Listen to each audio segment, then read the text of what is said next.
Olá a todos! Como é que estamos? Eu novamente no seu canal Luz no Fim do Túnel. Hoje 16 de junho, é um domingo, dia quente, por volta aí de 26 graus em São Paulo, capital. Ok, o Brasil precisa ter um lado. Qual é o lado certo para o Brasil? Por que o Brasil deveria escolher um lado? Não deveria, né? O lado que o Brasil deveria escolher sempre deverá ser o próprio Brasil e o próprio interesse geopolítico e o interesse dos brasileiros. Veja, um modelo interessante é, por exemplo, o da Índia, que sabe se manter independente, tanto do lado eurasiano como do lado americano, norte-americano, estadunidense. Um outro país, vamos dizer, que tem uma maneira pragmática é a Turquia, né? Veja, mas nenhum modelo é ideal para o Brasil, exceto o seu próprio modelo. Único e específico ele precisa ser. Mas existe esse modelo? Nós temos um modelo para o Brasil, uma visão de futuro, uma política de Estado, um núcleo duro e permanente? Não, nós não temos. Falta-nos ainda a visão estratégica, né? A visão da inteligência, do tal núcleo duro, né? Que independa de governos e de influências externas. Eu já abordei esta questão aí da inteligência, como é que ela deve ser formada no Brasil, né? Se estabelecer aí um poder de Estado estratégico e permanente, sobretudo independente de ideologias, independente de direita, centro e esquerda, independente de governo XYZ, de resultados eleitorais. Enfim, é um núcleo identificado com o Brasil, com o território do Brasil, com a defesa geográfica do Brasil, com a defesa humana do Brasil. Então, esse núcleo duro ele teria várias áreas que deveriam estar conjugadas aí, né? Voltaremos a essa questão. Vamos continuar aí a questão do Brasil ter um lado. Qual lado seria? São os BRICS, liderado pela China e pela Rússia. Ora, o Brasil já é uma parte integrante permanente dos BRICS, né? Quer dizer, o Brasil já tem um pé dentro dos BRICS, né? E o outro lado é o bloco ocidental de países liderado pelos Estados Unidos da América. Então, veja só, o Brasil já é membro permanente dos BRICS, ele vai crescer junto com o bloco dos BRICS, que é o bloco multipolar e que defende a multipolaridade e a soberania dos países frente à hegemonia do Ocidente coletivo, né, os atlanticistas, né? O Brasil tem boas relações com os Estados Unidos, que é um país imperialista, com o qual sempre se deve ter cuidado, né? Mas há ainda uma terceira opção, a que mais se aproxima, talvez, daquilo que o Brasil deva criar para si mesmo, né? O conceito de não alinhamento. Esse conceito se originou ali, na América Latina, na década de 20. Veja, há uma rivalidade hoje, eu já vou falar sobre o conceito de não alinhamento, né? Há uma rivalidade hoje que se desenvolve entre Pequim e Washington. Isso afasta o mundo de uma ordem baseada na unipolaridade. Na verdade, o mundo se aproxima aí de uma nova Guerra Fria, a Guerra Fria 2.0. Nesse caso, o potencial aí dos países latino-americanos é um potencial pequeno, né? Ou eles conquistam uma posição em alguma esfera de influência, ou criam algum tipo de projeto próprio, que não seja adjacente, que não seja quintal de nenhum dos polos. No contexto da formação de uma nova ordem mundial, termo já batido, né? A formação potencial de um novo movimento não alinhado terá suas próprias características, né? Veja, será antes de tudo uma luta por autonomia, interesse nacional, soberania, né? E que não seja apenas algo no contexto do antagonismo das grandes potências, né? Mas ele vai estar forçosamente aí no contexto da divergência dos interesses dos países do G7 e aqueles do sul global, dos BRICS, né? Ou seja, a América Latina tem desperdiçado aí muitas oportunidades de desenvolvimento devido às suas divisões artificiais internas, divisões essas frequentemente promovidas aqui pelos atlanticistas, pelos ocidentais, pelo próprio Estados Unidos. Então vamos falar aí sobre a questão dos não alinhados. Veja, vou dar um pequeno histórico aqui, né? Nosso canal tem um cunho didático, né? De trazer à luz fatos históricos para poder lançar uma luz, né? Veja, lá por 1950, no início da Guerra Fria, os países da África, da Ásia e da América Latina enfrentaram um dilema, né? Eles escolheram entre Moscou e Washington. E muitos países escolheram a terceira via. Os 29 chefes de Estado da Ásia e da África se reuniram aí na Conferência de Bandung, na Indonésia, em 1955. Foi então a convite de Jawaharlal Nehru, da Índia. O Jawaharlal Nehru. O Ahmed Sukarno, da Indonésia, e o Gamal Abdel Nasser, do Egito. 3 grandes líderes aí, o Nehru, o Sukarno e o Nasser, do Egito. Isso levou à criação, em 1961, em Belgrado, do Movimento dos Países Não Alinhados, que é a sigla NOAL, que dura até hoje. Um sociólogo inglês, então, Peter Worsley, batizou este alinhamento de os não alinhados, ou terceiro mundo. O primeiro mundo eram os países ricos e desenvolvidos, o segundo mundo eram os países focados no socialismo. E o terceiro mundo era justamente os não alinhados. Então, esse movimento aí dos países não alinhados não teve aí uma grande acolhida aqui na América Latina, né? Ele teve uma grande acolhida na África e na Ásia. Então, veja, em 2020, aí mais recentemente, após muitas incertezas e indecisões, 14 países da América Latina e 13 do Caribe são membros agora do movimento dos países não alinhados, ou seja, o movimento voltou com tudo, né? Hoje são 117 membros. Mas os 3 grandes aí, a Argentina, o Brasil e o México, ainda não se veem como não alinhados, não se unem e não são soberanos, né? Veja, a Guerra Fria, pessoal, teve consequências desagradáveis, consequências funestas para a América Latina, né? Podemos citar aí conflitos tirânicos aí perpetrados pelo imperialismo liberal norte-americano. Por exemplo, conflitos que vocês podem pesquisar aí para ver detalhes, né? A Guatemala, em 1954, República Dominicana, em 1965, o Chile, de Augusto Pinochet, em 73, a invasão de Granada, em 1983, e do Panamá, em 1989, e vários outros, hein?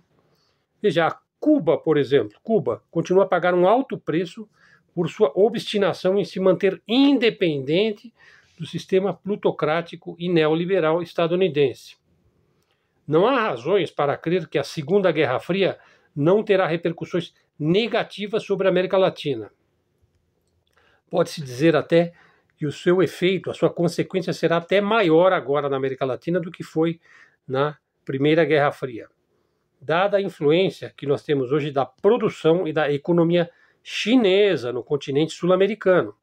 Compare o momento atual da Guerra Fria 2.0 com o da Guerra Fria 1.0, onde nós tínhamos que tipo de influência aqui? Digamos, a influência naturalmente americana, porque nós somos um quintal aí da doutrina Monroe norte-americana, e a influência soviética na Guerra Fria 1.0. Só que a influência soviética era muito mais ideológica do que econômica, né? Ao passo que a influência econômica dos Estados Unidos aqui era muito forte naquela época. E hoje você tem um momento onde a influência econômica da China é muito forte, né? E veja bem, pessoal, muito cuidado aí, não se trata de uma disputa entre direita e esquerda. Só realmente desavisados, né, que ainda vivem lá na Guerra Fria 1.0, ainda raciocina sobre a semântica de direita contra esquerda. Veja, hoje você pode dizer que você tem governos conservadores ou ditos de direita, né? Tem tanto a perder aí quanto os progressistas ou mais à esquerda.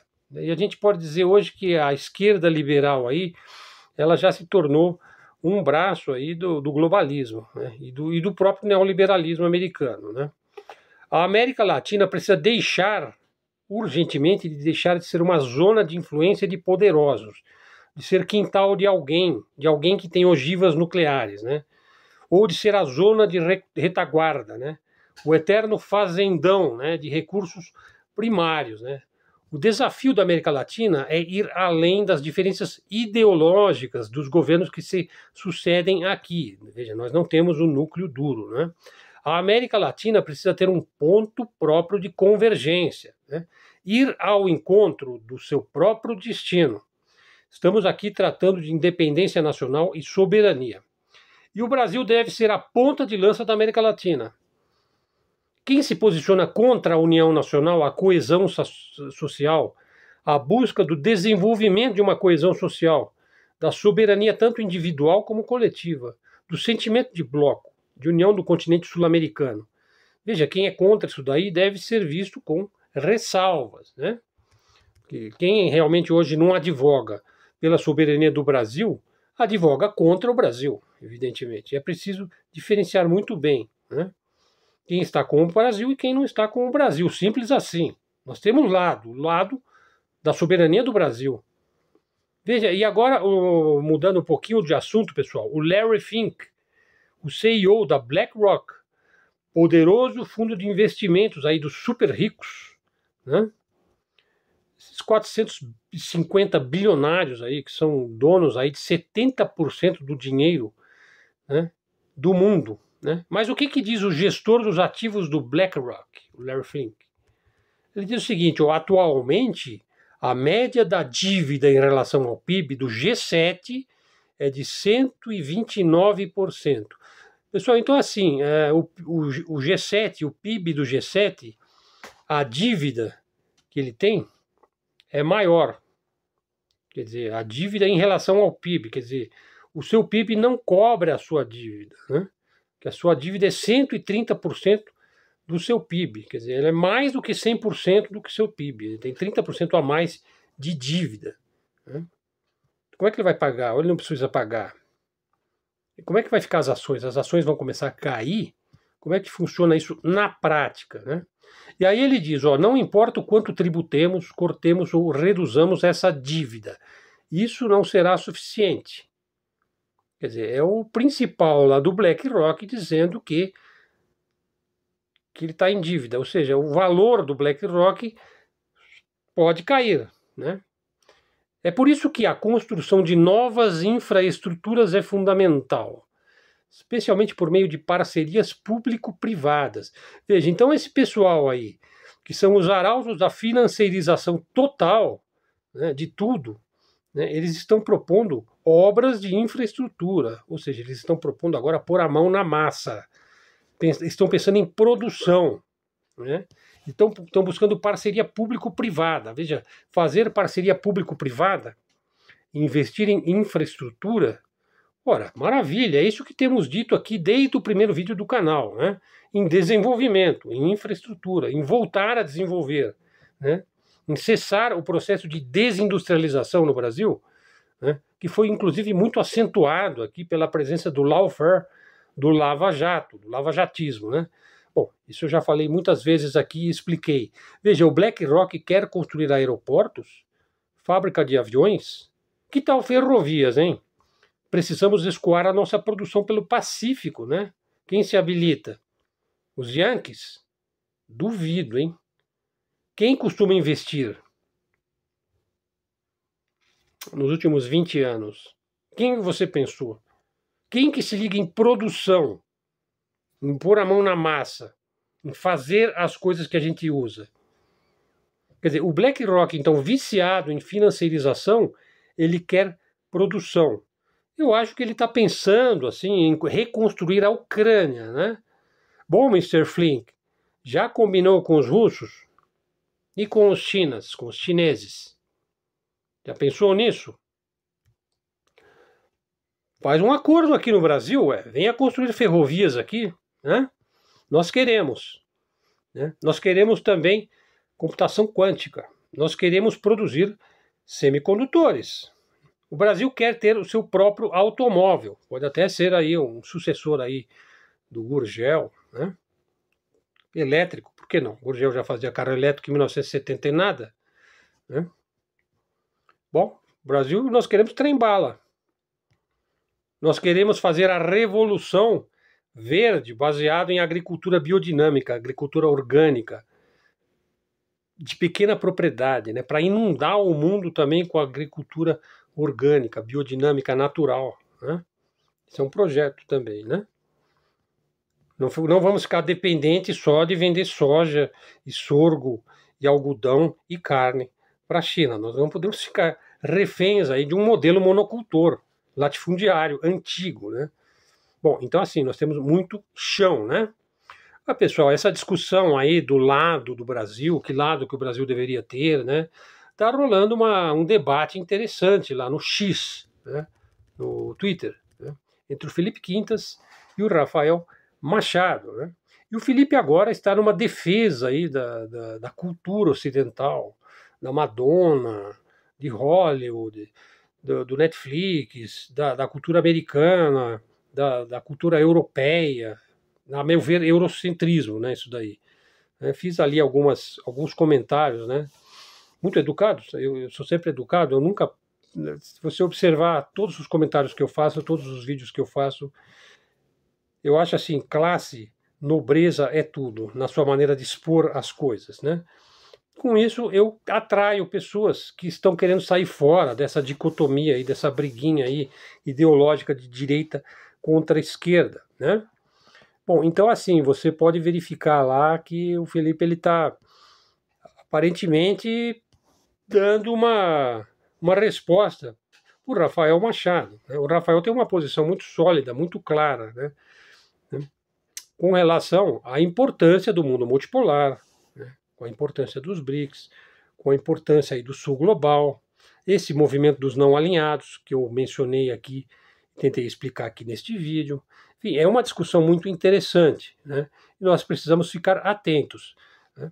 Porque você pode argumentar, poxa, a Rússia não é nada, que a influência cultural da Rússia no Brasil não é nada. Aí eu já tenho, enfim, eu já tenho um argumento. Olha, a minha defesa de mestrado, quando eu defendi lá na USP em 1998, foi sobre a obra de Sergei Rachmaninoff, o maior compositor romântico e o maior pianista do século XX, da primeira metade do século XX. E era um russo.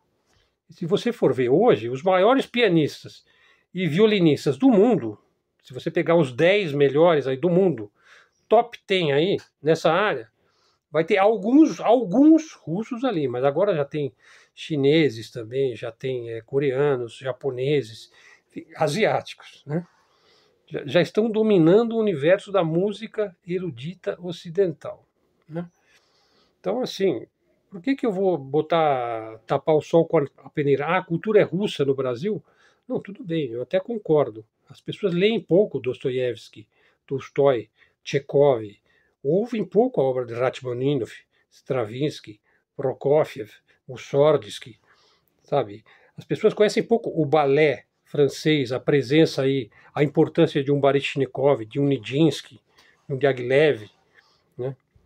Então veja só, não é nem essa questão, a questão é quem é que ajuda o Brasil a manter a posse da Amazônia no Brasil? Não é os Estados Unidos que ajuda lá na ONU. Não é a França que quer tomar a Amazônia do Brasil. Não, quem vota para que os países sejam donos de suas florestas é a Rússia. Então, assim, ser pragmático é isso daí. Se num determinado momento interessar mais para o Brasil, manter os interesses do Brasil apoiando a Rússia, eu vou apoiar a Rússia, ou a China, ou o Irã, ou o Vietnã do Norte, ou Cuba, ou quem quer que seja que beneficie de alguma forma os interesses do meu país, né? Da minha nação, do país, do meu berço. Está certo, eu vivo em berço esplêndido. Isso, exatamente, eu vivo em berço esplêndido. E eu defendo a necessidade de um núcleo duro. Se para a criação desse núcleo duro eu precisar fazer acordo, alianças fortuitas, alianças de interesse. Por exemplo, o acordo lá que a Rússia fez com a China é um acordo de interesse, fortuito. A cultura da China é diferente da cultura da Rússia. Certo, mas o inimigo do meu inimigo é meu amigo. Sabe, é preciso estudar geopolítica, pessoal. A arte da guerra do Sun Tzu, né? O comandante Farinazo criou um canal, né, para que a gente pudesse criar esse núcleo duro, né? E agora está lá dentro do Congresso, né, defendendo aí a Avibraz, né? Será que vai haver sensibilidade, principalmente visão de futuro da parte do governo para estatizar a Vibraz? Sim, porque você não tem indústria de defesa sem a presença do Estado.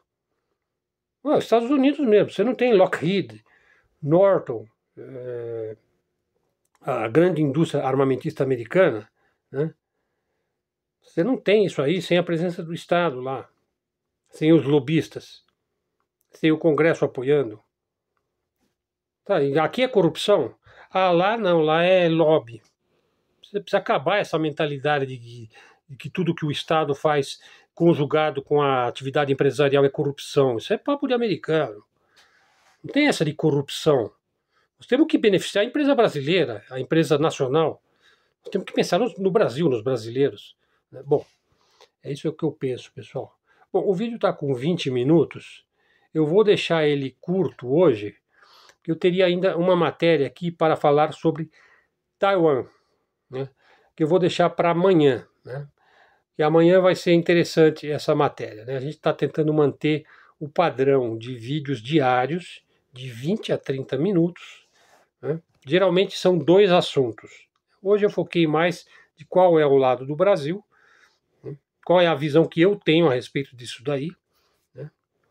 E vamos ficar atento lá para aquele debate lá no Twitter que está bastante interessante entre o Felipe Quintas e o Rafael Machado. Eu recomendo que vocês sigam e leiam, inclusive os livros, né, e os textos, né, dos dois intelectuais aí. Pessoal, então tá aqui, chegamos ao final de mais um vídeo. Você também encontra na forma de áudio no podcast Luz no Fim do Túnel lá no Spotify. O canal está crescendo de maneira muito natural, né? Seguidores aí, peço apoio. Pessoal, eu peço assim, aquilo que toda pessoa que faz vídeo no YouTube pede, né? Que a gente possa crescer, que a mídia alternativa possa ter repercussão, possa ser veiculada nas redes, que a gente possa crescer em termos de seguidores e suplantar a mídia mainstream, sobretudo a mídia americana, a mídia europeia, a Washington Post, a Bloomberg, todos esses jornais que passam o dia louvando, né? Louvando o genocídio em Gaza, que passa o dia louvando que a guerra da Ucrânia não possa terminar. Né? Vocês veem lá a vergonha da tal da cimeira, né? Que eu chamo de cimeira da bobeira, lá na Suíça, né? Onde você vai fazer um acordo de paz com a Rússia sem a presença da Rússia. Quer dizer, a arrogância desse pessoal já se tornou endêmica, já se tornou epidêmica. Talvez seja um efeito do Covid que afetou o cérebro, né, dessa elite controlada aí com as cordinhas aí dos banqueiros, né, dos banqueiros atlanticistas, dos banqueiros sionistas, né. É isso, pessoal. Eu também estou preparando um vídeo sobre a obra do Fritz Springmeier, que é Bloodlines of Illuminati, as linhagens Illuminati, as 13 famílias, que eu acho que tem muita informação naquela obra, que é uma obra de 1.300 páginas, né? E eu quero também lançar alguma luz sobre essa questão, se de fato existe essa super elite, esse deep state, como é que ele funciona na prática, qual a linha, o elo que existe entre o deep state e as figuras carnavalescas aí de Macron, de Joe Biden, Olaf Scholz, Boris Johnson, a Ursula von der Leyen e essas outras figuras. Um outro vídeo também que já está pronto, um outro texto que já está pronto é sobre eugenia, inclusive eugenia no Brasil. Eu vou abordar também essa questão. Pessoal, muito obrigado a todos, muito obrigado pelo seu apoio. Prossigam fazendo esses comentários excelentes aí, na medida do possível eu vou responder a todos os comentários.